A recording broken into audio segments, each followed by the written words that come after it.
পৃথিবীর সকল প্রাণীর জবান থাকলেও মাছের জবান নেই কেন, আর মাছেরা পানিতেই কেন বসবাস করে? এক ব্যক্তি হযরত আলী রাদিয়াল্লাহু তাআলা আনহুকে এই প্রশ্ন করলেন।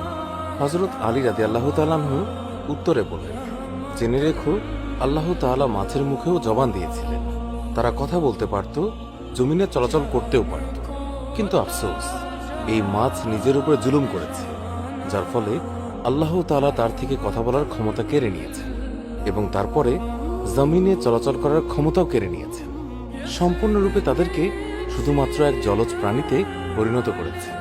সেই আগন্তুক ব্যক্তি জিজ্ঞাসা করল, হে আলী, মাছেরা নিজের উপর কি জুলুম করেছে?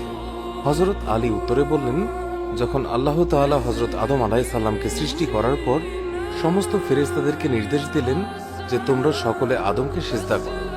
সমস্ত ফেরেশতা হযরত আদম আলাইহিস সালামকে সিজদা করল, কিন্তু ইবলিস শয়তান আদম আলাইহিস সালামকে সিজদা করতে অস্বীকৃতি জানায়। ইবলিস আল্লাহ তাআলার হুকুম অমান্য করে বলতে লাগলো, আপনি আমাকে আগুন থেকে তৈরি করেছেন আর আদমকে সামান্য মাটি থেকে, যার ফলে আল্লাহ তাআলা ইবলিস শয়তানকে জান্নাত থেকে বের করে দিলেন। ইবলিস শয়তান জান্নাত থেকে বিতাড়িত হয়ে অভিশপ্ত এবং কুৎসিত রূপে দুনিয়াতে জমিনে এসে পড়ল এবং চিৎকার করে জমিনের সমস্ত মাখলুকদের বলতে লাগলো, সাবধান, মানুষ এসে পৃথিবীর বুকে জুলুম অত্যাচার করে বেড়াবে। এই সময় মাছেরা পানিতে চলাচল করতে পারত, জমিনেও চলাচল করতে পারত। তারা উভচর প্রাণী ছিল, তখন মাছেরা কথাও বলতে পারত। ইবলিস শয়তান সমস্ত প্রাণীদের মধ্যে সর্বপ্রথম মাছকে কুমন্ত্রণা দিয়েছিল। ইবলিস শয়তান মাছদেরকে বলল, মানুষ যখন পৃথিবীর বুকে আসবে তখন তারা নিজের ক্ষুধা মেটানোর জন্য তোমাদেরকে জীবন্ত অবস্থায় চাকুর সাহায্যে কেটে টুকরো টুকরো করে খাবে। মাছেরা যখন এই কথা শুনল তখন তারা সমুদ্রের অন্য সমস্ত প্রাণীদেরকে মানুষের ব্যাপারে এই সমস্ত কথা বলে মানুষের বিরুদ্ধে সবাইকে একত্রিত করতে লাগলো, যার ফলে আল্লাহ তাআলা মাছদের কথা বলার ক্ষমতা কেড়ে নিয়েছে এবং মাছেরা জবান হারা হয়েছে। পাশাপাশি আল্লাহ তাআলা মাছের ব্যাপারে এই বিধান জারি করেছেন যে মাছদেরকে জবেহ করতে হবে না, তাদেরকে জীবিত অথবা মৃত উভয় অবস্থায় কাটা যাবে। অন্য সকল প্রাণীকে আল্লাহর নাম নিয়ে জবাই করার যে বিধান প্রযোজ্য সেটা মাছের ক্ষেত্রে প্রযোজ্য হবে না, কেননা আমি তোমাদের জীবনকে পানির মাঝে সীমাবদ্ধ করে দেব। মাছের উদ্দেশ্যে বলা হলো, তোমাদেরকে যখন পানি থেকে ওঠানো হবে তখন তোমরা নিজেরাই ছটফট করে মারা যাবে।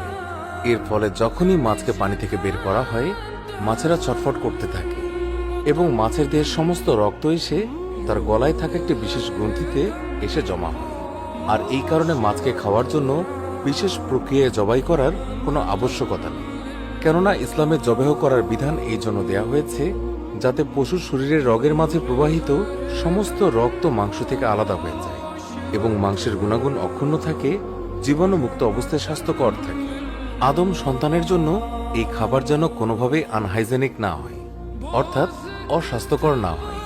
আর মাছের ক্ষেত্রে আল্লাহ তাআলার বিধান জারি করা হয়েছে, যখনই মাছকে পানি থেকে উপরে আনা হবে তখন প্রাকৃতিকভাবেই মাছ ছটফট করতে করতে মাছের দেহের সমস্ত রক্ত গলার কাছে গ্রন্থিতে এসে জমা হয়ে যাবে এবং মাছের শরীরের মাংস রক্ত থেকে পবিত্র হয়ে যায়।